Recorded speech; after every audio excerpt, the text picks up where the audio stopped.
Happy Tuesday, and welcome into another edition of Gold and Black Radio. I'm your host, Derek Schultz. We just wrapped up Indiana All-Stars Week with a prominent Purdue recruit, and NCAA athlete pay has been cemented. I mean, we all knew this was coming, but now it is officially here. So we're going to talk about both of those things in what ended up being kind of a very busy hoops week. Not just week, but last 10, 12, 14 days. Since we last talked to Brian Neubert, he'll join us here in just a few minutes. But first, a thank you to our great Gold and Black sponsors, including Purdue Federal Credit Union, a proud partner of Purdue Athletics and the official credit card for Purdue fans. Boiler Up, East End Grill and Ripple & Company, two distinctive bistros across the street from one another on the far end of Main Street, the perfect place for your next event. The Whitaker Inn, this Midwestern oasis, is perfect for a relaxing staycation or a weekend getaway. Escape from the ordinary at the Whitaker Inn. Sand Valley Resort, where tee times for the 2025 golf season are now available. Using their online booking platform, it's easier than ever to find availability and experience golf as it was meant to be. My buddy Zach Kiefer, who covered the Colts for a long time and now with the Athletic, actually just played Sand Valley the other day. Conveniently located in the breathtaking dunes of central Wisconsin, Sand Valley offers a collection of award-winning courses designed by world-renowned architects that are suitable for all skill levels. Visit sandvalley.com and book your tee times online today. And last, but certainly not least, the Purdue Institute for Cancer Research, which has a history of innovation and one goal for the future: defeat cancer. Purdue brings together world-class Boilermaker scientists from all across the university, conducting cutting-edge research that uncovers new ways to prevent, diagnose, and treat cancer. With your support, cancer research saves lives. Join the fight and donate to the Purdue Institute for Cancer Research today. Let's welcome back goldandblack.com columnist and certified basketball knower Brian Neubert to the show. And Brian, as I said, sometimes, summer months and transfer portal and things like that have closed. And I'm kind of thinking to myself, man, what are we going to talk to Brian about? And then the last 8, 10, 12 days, it's like cornucopia of topics that I guess we can discuss. I didn't want to harp on just all of the same stuff that you just did with Alan in the Saturday simulcast, because I know our Gold and Black people, they listen to everything. They consume everything that we do, right? So I don't want to be repetitive here. But let's start with the House settlement stuff, because it's now a reality, right? We've been talking about, okay, this is happening. Okay, it's really, Michael Scott in the office. Oh my God, it's happening, screaming out of the front door. I know everyone's been preparing for it, but preparing and implementing are two different things. You've alluded to the fact that Purdue has been preparing. But from what you've heard, how are they now implementing? How are they set up here moving forward? You just dropped cornucopia on me, huh? That's like the Fruit of the Loom logo, right? The little horn thing with all the fruit in it. Like the Thanksgiving table centerpiece deal. Yes. The Schultz family Thanksgiving when you were little, right? No, yeah. I mean, I think the ultimate approval of the settlement was a formality. And I think even if it had been stalled again, I think the Big Ten and SEC were doing it anyway. It just, that horse was out of the barn, so to speak, or that cow was out of the barn, whatever form of livestock you want to use. Purdue's all set up for this, as is every other power. Is it Power 4 now or Power 2? Because in reality, it's Power 2.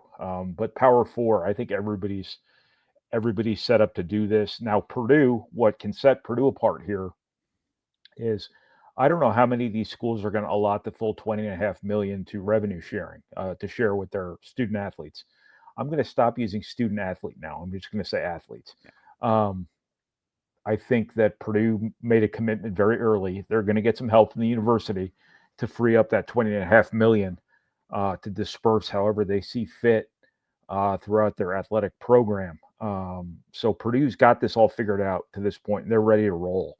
I'm sure they are not alone in that regard. I'm sure that people have already cleared the money all over the country to go all in on the revenue sharing part of it. Not everybody, because it's going to be hard for some of these places to do the $20.5 million. But the really invested programs, I'm sure, have already moved on to how they can go above and beyond in NIL. That's kind of the interesting part of this, is that, people tend to conflate revenue sharing and NIL and just call everything NIL. They are two different things. Mm-hmm. Revenue sharing is, de facto salary. It's what the school pays directly to the athletes based on the coach's discretion, and however the athletic department determines how to allot those monies over its sports. So Purdue's got all that figured out. They've had it all figured out forever. for months, months and months and months and months. And now it's the NIL part of it is just above and beyond. And supposedly, theoretically, and as I'll keep saying, it is perfectly understandable to have a healthy skepticism, even an unhealthy skepticism of the NCAA's new enforcement arm, whatever they're going to call it. I can't remember the name of it.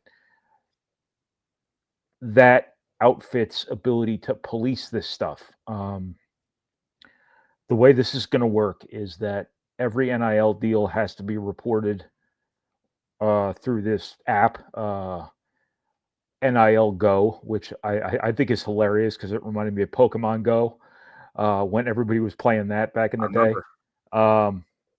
NIL Go, they couldn't have come up with a better name for this. Is this database where everybody has to report every deal over $600 to be audited by Deloitte, the accounting firm, and the deals that Deloitte flags as potentially unsavory, unacceptable against the mission of this whole endeavor will be reported to this enforcement arm. And then theoretically, deals can be rejected. How this is going to exactly work, like, is the enforcement arm going to come in and take money out of Alabama's quarterback's pocket? Probably not. Are people really going to get penalized for this stuff? Remains to be seen. Again, it's perfectly normal to have a healthy skepticism of all of this. What happens when a school lines up one $575 deal a week for an athlete? I'm sure Deloitte probably has some human element involved in that will be discerning enough to report some of that stuff as working around the rules. But who knows? The NCAA has a long, glorious history of not being able to enforce its own rules. So what reason we have to know and not think that this is going to change things? I don't know if anybody knows the answer to that question, but it is better than what it's been. And I think that they got over on the athletes again here, because what the last few years have been of unregulated NIL is basically you can make whatever you want. Whatever someone's willing to give you, you can take. And now there are safeguards, there are regulations in place, and that's good for some athletes. Or the salary, the quote unquote salary cap is good for some athletes, but it's not good for athletes overall. Sports are going to get cut, scholarships are going to get cut, staff in athletic departments is probably going to get cut to make ends meet here. But Purdue's all ready for this. How exactly they're going to clear the $20.5 million? I know the university is going to restructure some debt or take on some debt or some such thing to help the athletic department do this. But Purdue's all in the full $20.5 million, and that number will go up every year. Is already accounted for, and Purdue is committed to the highest levels of the university, from the university president to the trustees and so on and so forth. So they're all ready, and all of these football players signing in the spring, all like 270 of them, all of the players that Purdue basketball added in the offseason, they were recruited to this model. So they were recruited to revenue sharing. So Antoine West, the only scholarship freshman coming in for Purdue this year, has his number. So he will get his whatever number Matt Painter assigned him. That is what he will get. And the way Painter's done this before is that number has gone up as you've stayed in the program, as you've ascended through the ranks. And I can only assume he's handling revenue sharing the same way he kind of informally guided their NIL approach. But Purdue's all ready for this. I don't know exactly how they're going to disperse the $20.5 million. The general rule of thumb, a lot of schools, as I understand it, are following is 75% goes to football, 10 to 15% goes to men's basketball, and then the rest goes to everything else. Where Purdue has an advantage here is, and to be brutally honest, is, Purdue outside of football and basketball, and in recent years, volleyball hasn't been great at a lot of stuff. Golf has obviously won some championships, a national championship. That's not to be sneezed at. Not that we can sneeze on command, but there have obviously been stars in wrestling, swimming, track, things like that. But Purdue is in a place right now where it has the fewest sports probably of anybody in the Big Ten. I'd have to look that up. But also really not terribly high incentive to invest in anything other than football, men's basketball, women's basketball, and volleyball. And I think that's a big advantage for Purdue. When you compare them to Iowa, Iowa women's Yeah. basketball is a moneymaker for them, an important sport for them. Uh, it is at Purdue too, but not to the point probably as it is at Iowa. Wrestling is a big deal at Iowa. They're going to have to pay their wrestlers the same way Minnesota is going to have to pay their hockey players. So as callous as it sounds to say this, Purdue has a lot of money to divide over only a couple of priorities here. So football will get its full share of money. Men's basketball will get its full share of money, a good share of money, and Purdue will give what it can. I'm sure to probably women's basketball and volleyball, and that'll be it. So Purdue's all ready to roll here. They've been ready for this for months.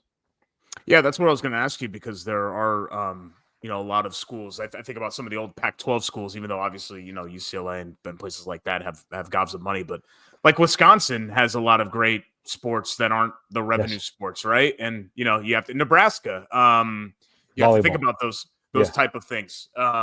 When it comes to this, in Purdue, I know that's been a complaint for a lot of Purdue fans, the fact that they just have a small handful of teams that are regularly nationally competitive, but maybe mhm. that's an advantage that kind of plays into their hand here. Is collective bargaining next, Brian? Because it has to be, right? Like the NCAA doesn't seem to think that they're going to stop this I still see Charlie Baker saying student athlete. I mean, we're kind of laughing at that, and Yeah. they're employees at this point, right? I mean, or at least we're heading that way. No? Well, the settlement is quote unquote settled, but far from settled because there's going to be lawsuits here. I think that the approach to Title IX is going to open a lot of doors for litigation. Mm-hmm. I think that it, there are always going to be legal challenges. There is a component to this too, where the NCAA, in its settlement proposals, capped the earnings of its athletes, and that is something that is anti-free market, is anti-free trade, and it is, not to word this too provocatively, but it's anti-American. And when you look at like the NBA and you look at the NFL, there are salary caps and there are limits on what a rookie can make, but those numbers are collectively bargained. Exactly. Athletes in college sports, don't have that power. This was collectively bargained, but this was collectively bargained by the powers that be, not by the athletes themselves. Now, nobody um, in leadership at the NCAA. Now, one thing to mind you too, the NCAA is the presidents and university leadership teams, not a bunch of suits in Indianapolis. It's Mm-hmm. the presidents themselves writing the laws that their schools and athletic departments have to abide by, which opens up a whole other can of worms about a bunch of people who don't trust one another and want to beat one another, making the rules that they all have to adhere to. Not to mention the fact that a lot of these committees have had like the University of Albany on there writing laws for the University of Alabama. I mean, it's just such a flawed organization. But I think that we'll know exactly how sustainable this is, exactly how this is going to look after some of the inevitable lawsuits run their course. The reason it all came to this point was the free market being stymied by the NCAA's amateurism model, which has been not just thrown out by the court, but declared by a bunch of courts, but declared Mm-hmm. illegal, basically. And that's because we live in a capitalist country, we live in a free market country, and when you restrict someone's ability to earn based on their accomplishments, based on their ability to earn, that is something that is quite often going to be challenged. This whole country was built by people asking for more, by people wanting more. And not to exaggerate the analogy there, but it's only a matter of time before somebody says, hey, my school is only able to pay me $2 million a year, but I think I'm worth 5. So I'm going to sue the NCAA. And the reason I think the settlement took a while was because I think the judge, Claudia Wilkin, wanted to safeguard it as best she could against future litigation arguments. But there is that elephant in the room there, that you are still stymieing someone's ability to earn. Where a student, I had a kid live on my floor my freshman year who just quit mid-semester because he went to go work for Google or something. He was so good with computers or software, whatever the hell it was. A student athlete couldn't do that. They can't just, up and go to the NFL mid-semester. If you're good enough to do that and you're worth X amount of money, but the system tells you can only make this much, that is not the way every other field in the world works. So I think that's going to be undoubtedly challenged at some point, and we will see how sustainable this settlement is against future challenges. Yeah, it's interesting. I mean, it sounds simplistic, but the whole crux of the original argument kind of goes back to what you just said. Like, I had a buddy that lived 2 doors down from me at the dorm that played guitar at the college pub on the weekends, whatever, and get $50 or something like that. He was a music major and he'd get $50. And yet the men's basketball player that was in the next dorm over from us, couldn't go and do that, right? Couldn't show up at a car dealership and sign autographs or something. I mean, this was 20 years ago, but even then you thought to yourself, hey, wait a minute, like, this doesn't seem quite fair. Now, I'm not saying like I knew that it was going to explode into what it's become, but I think even then, I think people kind of realized that whole model, why aren't we questioning this and why aren't we fighting this? Because it just doesn't seem to make sense. But this goes back to your exact example 20 years ago, where you remember Jeremy Bloom, the skier at Colorado? Yeah. If they had just, in situations like that, just been human beings about it, just been reasonable people in their policy about it, they still would have come to this point eventually, but it wouldn't have been forced down their throats by the courts. I mean, it was just silly that a guy who was a world-class skier who happened to be a college football player couldn't make money off his skiing career.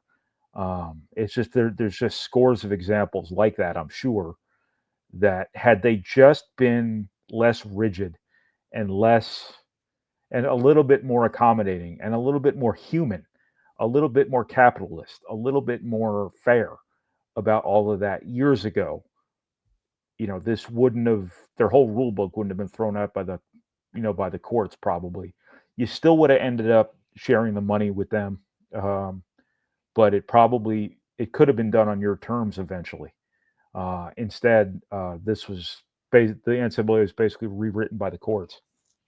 Yeah, and they could have laid down their arms 5, 6, 7 years ago and realized that, hey, we're fighting a losing battle here. Let's get together and get some sort of system or some framework in place for NIL. And of course, they didn't do that. They fought to the last man, and of course, they died on the field. Not to be graphic, but I mean, that's essentially what this was. Yeah, that's exactly what happened. We're talking with Brian Neubert, goldenblack.com columnist, basketball knower here on Golden Black Radio. Something else to touch on since the last time that we talked, and I know in today's news cycle, and especially with the House settlement, this feels like old news, but there was that talk, I want to say it was like the day or two after that we last talked, Brian, on this show, where NCAA tournament expansion for 2026 was talked about and adding a couple of teams. It appears to me to be really unpopular with the general fan base, to say the least. There is the argument that some people have that, hey, the last time that they expanded, they had this many teams. Now they have this many teams. But to me, that strikes me as not the best argument, because I don't think adding a bunch of low majors, low mid majors makes it mean that, more teams should get in the tournament. But, if it does go to 72, 76, whatever it is, what's your opinion? The problem that I have with this is that you open the door to this and they're never going to want to stop. And that's why I'm firm in wanting to stay at 68, just because I feel like give a mouse a cookie. It'll go to 96. It'll go to, I don't know, 112 or, whatever else is the next step after that. Well, what you want doesn't matter, Derek. What TV wants, which I guess by extension is what Derek wants, because Derek watches these games on TV. Whatever TV wants, TV gets, because TV writes big checks. And when there are those checks involved, these two conversations we're having here are not mutually exclusive from one another. This is coming up right now because expanding the NCAA tournament will mean more revenue for all these schools who are now scrambling for more revenue because revenue is going to the athletes. So if they're talking about expanding the Big Ten tournament, or I'm sorry, the NCAA tournament, it's all about money. It has always been about money. College football is about money. College basketball is about money. And more is undefeated. When TV says we want more and we will pay you more wins. And whether you like 96 teams in the NCAA tournament is irrelevant. As long as somebody's willing to televise it and pay for it, it's happening. And I don't like it. You don't like it. I don't think anyone likes it. It is not going to be those mid-major teams getting those extra bids. It is going to be more SEC teams, more Big Ten teams, more, of course, Big 12 teams, more ACC teams, but specifically more Big Ten and SEC teams. It is going to water down the event already, which is already arguably the most illegitimate championship in sports because of the randomization of it. But it doesn't matter. As long as Roar TV can lease out a game from TNT, TBS, and CBS or whatever to put it on TV, then I don't know what Roar actually is. It's one of the stations I just discovered on my cable system, my YouTube TV. But as long as there's money involved, the games will happen. And it's I can't imagine anyone wants this other than the people who cash the checks and the people who write the checks. But those are the only people that matter in all this. Yeah, and I can cry and moan about it, but 12:20 p.m. on the third Thursday in March. You're going to be watching. Yeah, I'm not going to be crying and moaning. It's your fault. If you watch and you bet on these games, you're the problem. Thankfully, it's the only thing that I'm a hypocrite about in my life. Everything else I'm completely genuine about. That's actually not true at all. Straight as an arrow, huh? Yeah, let's just go with it. Let's move on to something else. I know you kind of discussed this with Alan already, but Luke Erdle's play, it's not incredibly rare to see the juniors beat the seniors. That happens. Sometimes, Indiana classes can vary in strengths. Not that the senior class isn't great. It's a good class. But it is rare. I can only remember a handful of times where the juniors have had the best player on the floor in that particular game. And Luke Erdle was fantastic. 36 points, solid defense on Braylon Mullins as well. I know you've been high on him kind of from the get-go as a great fit for Purdue. But is this becoming a little bit more than, hey, I think he could be a pretty nice player, like a no offense to Chris Kramer, but like a Chris Kramer type guy, and thinking to yourself, hey, wait a minute, maybe this can be something more than that with what he's blossoming into. Yeah, for sure. I thought, there are certain guys where you see them out in recruiting and you immediately recognize, hey, Purdue's taking that guy. Jack Benner was one of them because of his offensive skill. Luke Erdle was another because of his toughness, his grit, his gym readiness. And when they took him, I thought he was kind of like a culture guy, like a piece, a versatile guy who could play a couple different positions, but would really be a tone setter from an effort perspective, a toughness perspective, an IQ perspective, all the things we tend to associate with his demographic. But I think he's been empowered this spring with his grassroots team that lost a lot of really good players, to be more of a playmaker, more of a scorer, and things like that. He's just completely blown up. He's been a great offensive player. He's been a really good defensive player. His will shows up in AAU games, summer basketball games. AAU is not the right term. I need to stop using it. And you don't often see that. It's more of a up and down, run and dunk, run and jump kind of game. But when there's a guy just out there playing harder than everyone else and just deciding what he's going to do and finding a way to do it, it really kind of stands out. And those are the sort of winning qualities that, Matt Painter talks about all the time and jibe perfectly with the way he runs his program. That in itself is now like value added to the fact he's been a really good offensive player, like a Nigel Pack level scorer. I think that's a pretty good comparison for him. Also, an impact defender who can defend a couple different positions, a high energy guy, a tone setter for everybody around him, and just an ideal fit for Purdue. Like he was straight out of central casting for Purdue. And, people are recognizing it. I think college coaches have been realizing they kind of missed the boat on him a little bit. And when you're dealing with a guy who's smaller, I wouldn't call him small, but he's not big either. Who's not the fastest or most athletic or quickest guy in the world.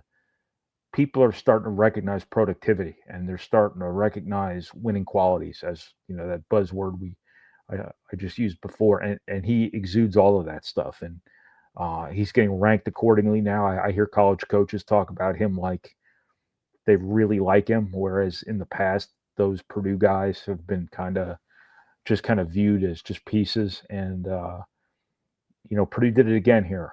I think they found a really, really good player and a guy who's going to fit perfectly at Purdue. Yeah, it's just a shame he's not a top 100 recruit because he's 101. He's 101. Yeah, so we can't say top 100 recruit Luke Erdle. We can say top 500 recruit, but you will in a couple weeks, I bet you. Yeah. Just watch him keep climbing. But if he's 101 now, I'm here to tell you that 10 years ago he would have been number 301, and only listed because he committed to Purdue, because he had a high major scholarship that he'd accepted. I think guys like that have forever just been overlooked because the rankings community, and I'm kind of part of it, values physical talent, jumping ability, athleticism, stuff like that, long-term potential. And when I say long-term, I don't necessarily mean college. I mean like 15 years down the line. And guys like Luke Erdle have forever been falling through those cracks. And he's not, which tells me that the rankings people are, or the rankings community is starting to recognize some of the stuff that, Matt Painter's been feasting on for years. Yeah, and at the end of the day, if you're a fan of one of these teams, you're not supposed to care whether Luke Erdle is going to be able to play for the, Orlando Magic in 10 years. You want to know, hey, is this guy going to be an all-league performer for me? You know what I mean? Yeah. I understand the rankings, and you want to, NBA potential or pro potential is just part of it, right? That's part of what comes with it. But, if you're a fan, all you're focused on is, I remember thinking, I don't really care if this guy's an NBA guy or not. Can he be really good as a college player? Because that's what I'm invested in. I'm not worried about him as a Minnesota Timberwolf or whatever else. But yeah, it's been exciting to see his rise, and it's been, and it's followed a form, maybe not, Erdle might be an extreme example, Brian, but this isn't new for Matt Painter, right? He finds somebody, he locks in on them early, and a lot of times they rise like this. Like, this is what happens, and then suddenly, word gets out, and then, you just hope that he's already committed by then. At that point. There are a lot of programs out there who do get caught up in star power, and I don't just mean like the rankings. I mean, star power. Can this guy come in and be, an All-American right away, or relatively quickly? Can this guy come in and just be the best dude on the floor physically? And when a lot of schools are chasing that guy, Luke Erdle, kind of goes under the radar a little bit for Purdue to happily scoop up. But then sometimes the guy that gets scooped up because everybody else overlooked him becomes the star. And I think what you're seeing right now is exactly that, is that Luke Erdle was the anti-star before, everybody else was chasing this guy, or or spending their NIL money on this guy or this guy. And Luke Erdle just kind of sneaks under all their radar right to Purdue and then becomes that guy. I'm not saying if he hadn't committed to Purdue early, he wouldn't have a million offers, but he still probably would have fewer than a lot of other guys who are bigger, stronger, faster, more athletic, things like that. But they don't have the intangibles that Luke Erdle might have. Well, it'll be exciting to see. He's still got another year left. So I know a lot of people are following along now. He's definitely grabbed some attention with how he's played. You can continue to check out Brian's terrific work, goldenblack.com, throughout the offseason, summer basketball, summer workouts beginning as well, just a couple of days ago, too. So we've got all of that still here on tap right here at goldenblack.com. Brian, thanks so much for spending a half hour with us. We'll do it again soon, buddy. Yes, sir. It's our friend Brian Neubert, and that is our show, Golden Black Radio, on this Tuesday. Thanks so much for joining us, and thank you to our tremendous sponsors, Purdue Federal Credit Union, the official credit card for Purdue fans, East End Grill and Ripple and Company, two distinctive bistros across the street from one another on the far end of Main Street in Lafayette. The Whitaker Inn for unparalleled comfort and cuisine. Visit the Whitaker Inn. Sand Valley Resort, where tee times for the 2025 golf season are now available. Visit sandvalley.com and book your tee times online today.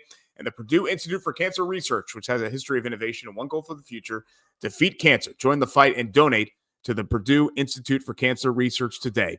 Be sure to hit like and subscribe. And, of course, you can leave a positive review. And don't forget to subscribe to goldenblack.com. If you're not already a member there, you get Brian, you get Tom Dienart, you get the entire crew, the best Purdue coverage that there is at goldenblack.com. And you can also subscribe to the goldenblack.com channel on YouTube, Apple Podcasts, Spotify, and enable alerts. New highlights, videos, and podcasts like this are updated and uploaded regularly. So we appreciate all the attention, even in the offseason, to check out goldenblack.com and all the content here and all the great Purdue sports and happenings. But until next time, I'm Derek Schultz. I hope you enjoyed it. We will see you next week right here on Golden Black Radio.